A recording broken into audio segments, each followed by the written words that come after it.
Dobar dan. U današnjem videu ćemo nešto reći o ulozi gneva u konstituisanju zajednice i o tome kako gnev može uticati na kolektivnu dobrobit, na mentalno zdravlje, kako može biti konstruktivan i pozitivan i kako nam može omogućiti uzajamnu podršku i jednu vrstu doživljaja zajedničkog identiteta koji je lekovit. Vrlo često kada pogledate, recimo, funkcionisanje različitih zajednica, vidite nezadovoljstvo pojedinim elementima organizacije života. Nezadovoljstvo, recimo, u političkim zajednicama ili u grupama prijatelja ili u profesionalnim zajednicama, pa čak i u porodicama.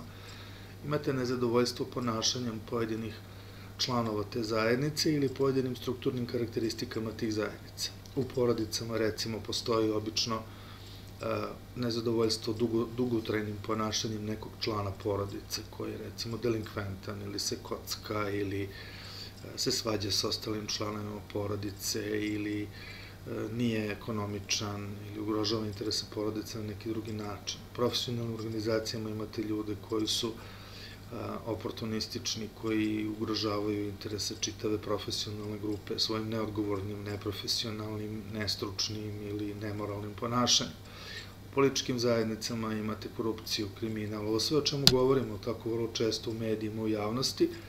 Imamo situaciju u kojoj članovi jedne grupe, jedne zajednice, političke zajednice, građani su svesni činjenice, recimo, da, evo, kao što u zemlji u kojoj živimo, da imate rašireni kriminal, da ne možete da legalizujete stan, da ne možete kuću u kojoj živite, koju ste napravili, za koje je donet zakon o legalizaciji, vi ne možete da je ostavite u nasledstvo svoje deci, ne možete da je prodate, ne možete zato što 10 godina nekakvi korumpirani ljudi neće da obavljaju legalizaciju, čekaju da im se da mito i to svi znaju i to je otvorena politika. Imate korumpirano sudstvo, ne možete da dobijete pravdu, imate sudije koje ljude nevine šalju u zatvore, zatvaraju novinare, otimaju ljudima decu, brakorazvodnim parnicama, nezakonito, nepravedno, ugrožavaju njihova detinjstva i tako dalje.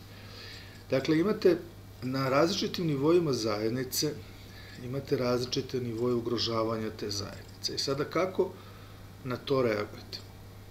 Vrlo često se u psihoterapiji kaže da je izbjegavanje gneva i ono što bi se moglo pisati kao konstruktivno reagovanje, nešto što bi bilo najbolje za duševno zdravlje, međutim, to nije uvek tako. Razlog je taj što vi ako ne reagujete gnevom, onim što se recimo u pravoslavnoj tradiciji naziva pravedni gnev, tako, vi time ugrožavate samo postojanje zajednice. Vama je zajednica potrebna za mentalnu dobrobit. Vama je potrebno da u porodici imate bliske odnose sa ostalim članovima porodice da biste mogli jedni drugima da pružite utehu, podršku, osnaženje, onda kada vam je teško. Potrebno vam je u profesionalnoj organizaciji da imate funkcionalnu zajednicu da biste jedni druge zaštitili, da biste se konsultovali, da biste imali prijatelje, da biste se uzajamno identifikovali. Mnogo je bolje za vašu mentalnu dobrobit da budete u profesionalnoj zajednici nego da budete sami. I ako tolerišete delinkventno ponašanje koje ugrožava tu zajednicu, vi sebe lišavate tog resursa koji je potreban za vašu individualnu dobrobit. U političkoj zajednici, ako nemate gnev, ako nemate jasnu artikulaciju politike, kako recimo mi nemamo, koja zahteva da se sa svima onima koji recimo obavljaju, koji se upuštaju u masovnu korupciju, koji se bave recimo, pomenuo sam primjer legalizacije kuće i stanova ili korumpiranog pravosuđa, porodičnog recimo pravosuđa, koje je posebno bolno da se deca otimaju, trguje se decom, starateljstvima, usvojenjima, hraniteljstvima i tako dalje, ili da se kriminalci u krivičnom pravosuđu puštaju, mafijaši na ulicu, hapse se novinari, nevini ljudi. Ako vi nemate pokret gneva, ako nemate artikulaciju kolektivnog gneva koja će se artikulisati kroz politiku tako što ćete imati masovna zatvaranja, kakva ste imali recimo u istoriji u Engleskoj, u Australiji, u Americi, u mnogim zemljama imali ste te takozvane politike tranzicione pravde, gde su se zajednice pročišćavale tako što su postojala masovna zatvaranja, masovna hapšenja. Uzmete sve koji se bave legalizacijom stanova i sve ih pohapsite. i sve ih zatvorite u sistemu tranzicijone pravde, sve sudije, bilo je situacija kad su u nekim zemljama sve sudije bile zatvorene u zatvorima u kojima se vrlo teško opstajalo, a onda se od slučaja do slučaja, kad se vidi da neko odudara od tog kriminalnog sistema, onda se on pusti.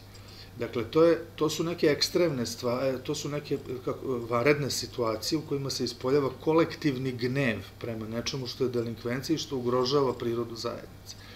Tako da je gnev prirodan deo našeg psihičkog ustrojstva i na individualnom planu, i pogotovo na kolektivnom planu.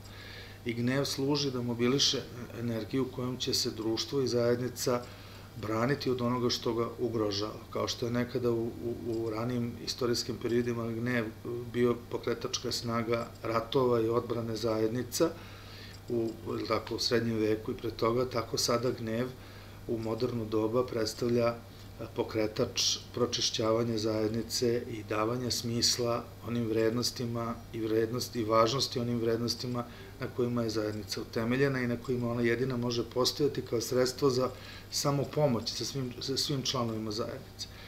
Tako da, retorika odricanja od gneva, odricanja od obračuna sa onima koji ugrožavaju našu zajednicu i to masovnog obračuna, je u stvari retorika usmerena protiv kolektivne dobrobiti. To je deo jedne savremene kulture i psihoterapeutske kulture, ako hoćete, ali i opšte društvene kulture, koja je slična digitalizaciji, slična svim ovim tendencijama koje u stvari imaju svoje mračne strane, a te mračne strane uključuju otuđenje, nedostatak organskog vremena koje provodimo sa drugima i zamračivanje postepenog, ali sve bržeg i sve drastičnijeg ukidanja i oduzimanja zajednice od svih nas. I posledica toga, kad vam neko oduzme zajednicu, je da ostanete sami, a onog momenta kada ostanete sami, vi ste psihički najranjiviji.